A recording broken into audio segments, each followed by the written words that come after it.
আসসালামু আলাইকুম। এখানে দেখতে পাচ্ছি একটা রুম হিটার। এটা 2000 ওয়াটের একটা রুম হিটার। অনেকগুলো স্টেজ আছে এখানে।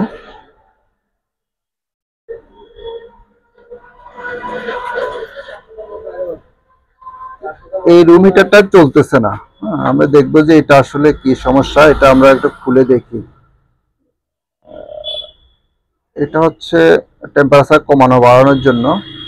এখানে দুইটা সুইচ আছে, যেটা দুইটা কয়েলের জন্য, দুইটা আলাদা আলাদা সুইচ। তো এখানে আর কোনো কিছুই নেই। তো আমরা দেখি, এটা খুলে দেখি।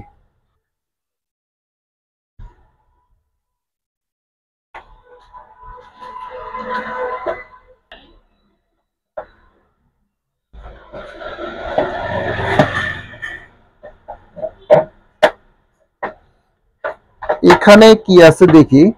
এখানে আছে হচ্ছে, এই যে এখানে কয়েল আছে, আহ দুইটা কয়েল। এই দুইটা কয়েল দুই প্রান্ত আর আর দুই প্রান্ত কমন করা হয়েছে। আর এটা হচ্ছে বডি, এটা বডি। হ্যাঁ, এখন পরিষ্কার বোঝা যাচ্ছে।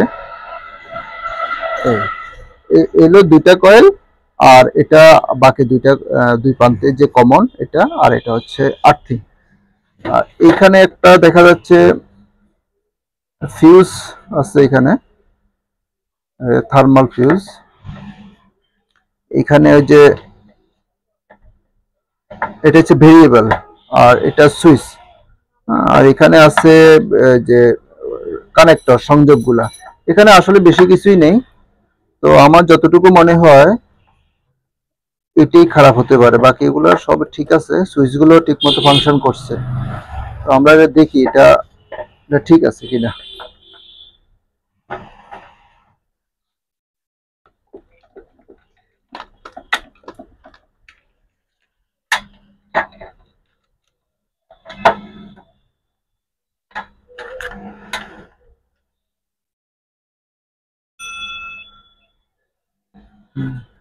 না ঠিক, না এটাই নষ্ট। এটা কন্টিনিউটি দেখাচ্ছে না, এটা নষ্ট। তাহলে আমরা এটা চেঞ্জ করে দিই।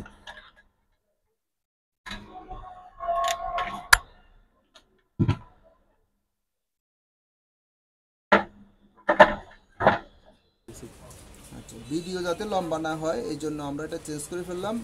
ভিডিও পজ করে এটা আমরা চেঞ্জ করে ফেললাম। এই যে এটা চেঞ্জ করে দিলাম। এখানে আছে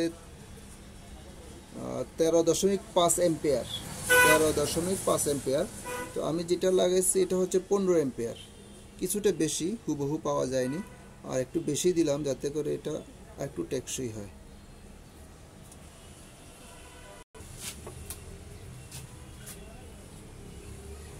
তারপরে যেভাবে আছে এইভাবে এটা ফিটিং করে ফেলি।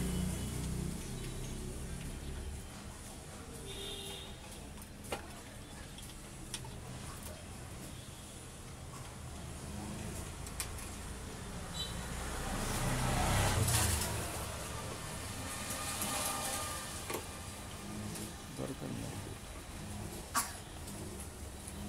বিদ্যুৎ সংযোগ দিয়ে দেখি। বিদ্যুৎ সংযোগ দিলাম, তারপরে দুইটা কয়েল, দুইটা কয়েল একসাথেই রান করে দিলাম। এখানে ইন্ডিকেটর লাইটটা জ্বলতেছে না, এখানে ইন্ডিকেটর লাইট থাকার কথা। যাই হোক, হ্যাঁ গরম হচ্ছে এখন, খুব হালকা হালকা গরম হচ্ছে, আস্তে আস্তে গরম হবে। আচ্ছা, তাহলে ঠিক হয়ে গেল। তো ধন্যবাদ দেখার জন্য।